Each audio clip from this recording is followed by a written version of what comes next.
زندگی ہے دستور بندگی ہے، ایمان کی تازگی ہے یہ دل کی روشنی، پڑھو قرآن پڑھو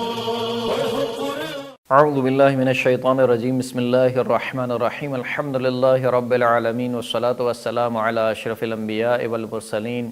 وعلی آلہ الطیبین الطاہرین واللعنۃ الدائمۃ علی اعدائہم اجمعین، اما بعد فقد قال اللہ سبحانہ وتعالی فی کتابہ المجید والفرقان الحمید، بسم اللہ الرحمن الرحیم، قد افلح من زکاہا وقد خاب من دساہا۔ محترم سامعین کرام، سورہ مبارکہ شمس کی دو آیات کو آپ کی خدمت میں سرنامہ کلام کے طور پر پیش کیا۔ ان دو آیات سے پہلے سورہ مبارکہ شمس کی ابتدائی آیات میں خداوند کریم نے 11 قسمیں کھائی ہیں، والشمس وضحاہا، سورج کی قسم اور سورج کی روشنی کی قسم، والقمر اذا تلاہا، چاند کی قسم جب وہ سورج کے پیچھے آتا ہے، والنہار اذا جلاہا، دن کی قسم جب وہ روشن ہو جاتی ہے، واللیل اذا یغشاہا، رات کی قسم جب وہ چھا جاتی ہے، والسماء وما بناہا، آسمان کی قسم اور آسمان کے بنانے والے کی قسم، والارض وما طحاہا، زمین کی قسم اور زمین کو بچھانے والے کی قسم، ونفس وما سواہا، نفس کی قسم اور اس ذات کی قسم کہ جس نے نفس کو برابر خلق کیا، فالہمہا فجورہا وتقواہا، اور خلق کرنے کے بعد نفس کو اچھائی کے راستے بھی سکھلا دیے اور برائی کے راستے بھی سکھلا دیے۔ قد افلح من زکاہا، 11 قسمیں کھانے کے بعد خداوند کریم نے فرمایا کہ کامیابی کیا ہے۔ کامیابی یہ نہیں ہے کہ تمہارے پاس مال و دولت ہو، کامیابی یہ نہیں ہے کہ تمہارا بہت بڑا قبیلہ ہو، کہ کامیابی یہ نہیں ہے کہ تمہاری شہرت بہت ہو، بلکہ کامیابی کیا ہے؟ قد افلح من زکاہا، 11 قسمیں کھانے کے بعد خداوند کریم نے کہا کہ یقیناً وہ شخص کامیاب ہو گیا کہ جس نے اپنے نفس کو پاکیزہ رکھا۔ وقد خاب من دساہا، اور یقیناً وہ شخص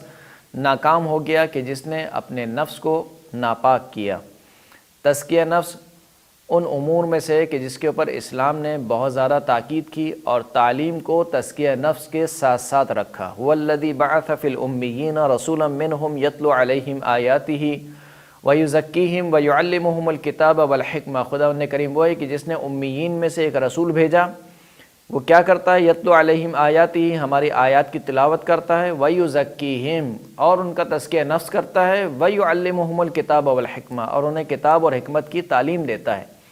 تعلیم کے مرحلے کو خداوند کریم نے تزکیہ نفس کے بعد رکھا، یعنی پہلے تربیت ہونی چاہیے،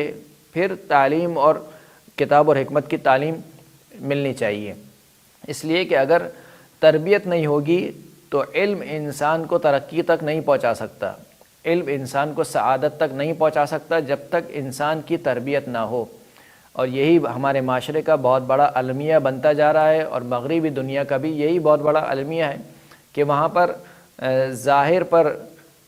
تاکید کی گئی، ظاہر کو اچھا کرنے کے اوپر بہت زیادہ اہمیت دی گئی، باطن کو چھوڑ دیا گیا۔ باطن کے لیے یہ کہا گیا کہ اس کی اپنی مرضی ہے، جو چاہے کرے۔ تہذیب نفس کے اوپر دقت نہیں کی گئی۔ جو ہمارے آج کل اسکول سسٹم ہیں ان میں بھی یہی دیکھنے میں آتا ہے کہ تعلیم کے اوپر تو توجہ ہے مگر تربیت کے اوپر ذرہ برابر بھی توجہ نہیں ہے۔ یہی وجہ ہے کہ آج ہمارے اسکولوں میں بچہ ٹیچر کو جو چاہے کہہ دے، بچہ ٹیچر کو یہاں تک کہ ہاتھ بھی اٹھا سکتا ہے، لیکن اس کے مقابل میں ٹیچر کو یہ حق نہیں ہے کہ بچے کو کچھ کہے یا بچے کو کچھ چھوٹی موٹی جسمانی سزا دے۔ اگر وہ ایسا کرے گا تو ٹیچر ہی اسکول سے فارغ ہو جائے گا۔ یہ اس بات کی علامت ہے کہ ہم نے تعلیم کو تو اہمیت دی ہے، لیکن تربیت اور تہذیب نفس ہمارے نزدیک بالکل بھی اہمیت نہیں رکھتا۔ جب یہ ہوگا تو کیا ہوگا؟ معاشرے میں فساد برپا ہوگا۔ یہی وجہ ہے کہ جب تک کیمرے کی آنکھ دیکھتی رہتی ہے اس وقت تک سارے انسان بالکل صحیح چلتے ہیں، اور جیسے ہی کیمرے کی آنکھ بند ہو جاتی ہے تو ان ممالک میں جو دوسرے ممالک کو کہتے ہیں کہ ہم سویلائز قوم ہیں اور ہم بہت ترقی یافتہ قوم ہیں، درس دیتے ہیں، انہی معاشرے میں ہم دیکھتے ہیں کہ جب کوئی سیلاب یا زلزلہ آتا ہے کہ جس کی وجہ سے ان کا جو نظام ہے کیمرے کی آنکھ بند ہو جاتی ہے، تو پھر اسی معاشرے میں سب سے زیادہ چوری ہمیں دیکھنے میں دکھتی ہے، اسی معاشرے میں سب سے زیادہ زنا ہمیں دیکھنے کو ملتا ہے، اسی معاشرے میں سب سے زیادہ ریپ کے کیسز ہمیں دیکھنے کو ملتے ہیں۔ کیوں؟ کیونکہ کیمرے کی آنکھ اب بند ہو چکی ہے، کیونکہ ان کو سکھایا ہی یہ گیا ہے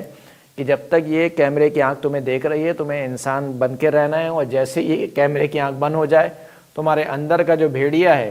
جو وحشی ہے وہ فوراً سے باہر آ جائے گا۔ اسلام نے اس بات کی تاکید کی کہ انسان اپنے نفس کو بہتر بنائے قبل اس کے کہ اپنے ظاہر کو بہتر بنائے۔ اسی لیے خداوند کریم ارشاد فرماتا ہے کہ وَلَا تَكُونُوا كَالَّذِينَ نَسَبُوا اللَّهَ فَأَنسَاهُمُ اللَّهُ أَنفُسَهُمْ اولئک هم الفاسقون۔ دیکھو ان لوگوں میں سے نہ ہو جانا کہ جنہوں نے اللہ کو بھلا دیا تو اللہ نے ان کے نفسوں کو ان پر بھلا دیا، یعنی وہ اپنے آپ کو بھول چکے ہیں،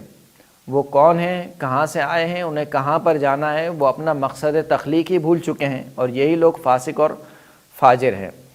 امام جعفر صادق علیہ السلام ارشاد فرماتے ہیں کہ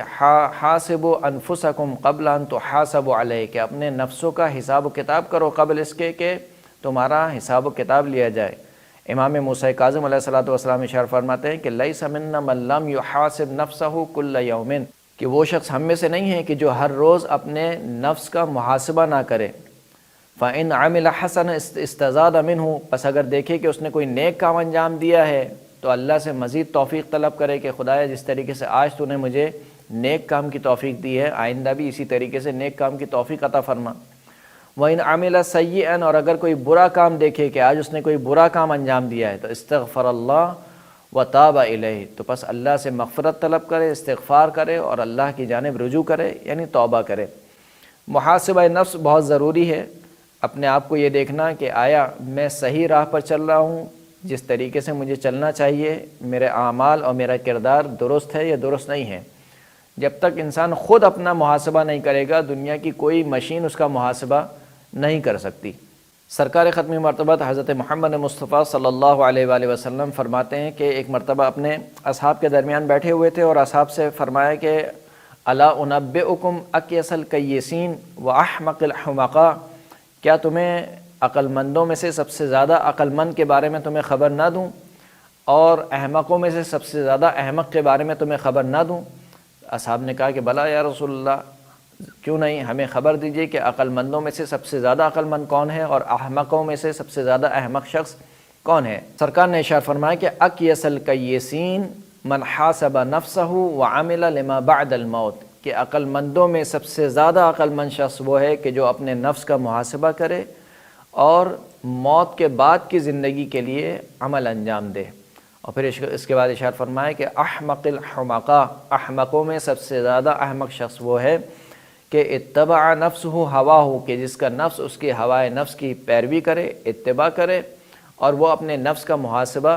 نہ کرے۔ من اتبع نفسہ ہواہ، کہ احمقوں میں سے سب سے زیادہ احمق شخص وہ ہے کہ جس کا نفس اس کی ہوائے نفس کی پیروی کرے، یعنی اپنے نفس کا جو گھوڑا ہے اس کو بے لگام چھوڑ دے، اور جو اس کا نفس چاہتا ہے اس کو، اس کی خواہشات کو انسان پورا کرتا رہے۔ تو جس طریقے سے ایک جانور کو سنوارا جاتا ہے، سدھارا جاتا ہے، ایک گھوڑے کو سدھارا جاتا ہے، بعین ہی اسی طریقے سے تشبیہ دی گئی ہے کہ تمہارا نفس بھی ایک سرخو اور تنخو گھوڑے کی مانند ہے، اگر تم اس کو سدھارو گے نہیں تو یہ تمہیں ایک گھاٹی میں جا کر لے جا کر پھینک دے گا۔ وآخر الدعوانا ان الحمد للہ رب العالمین۔ ماہ رمضان، ماہ رمضان، ماہ رمضان۔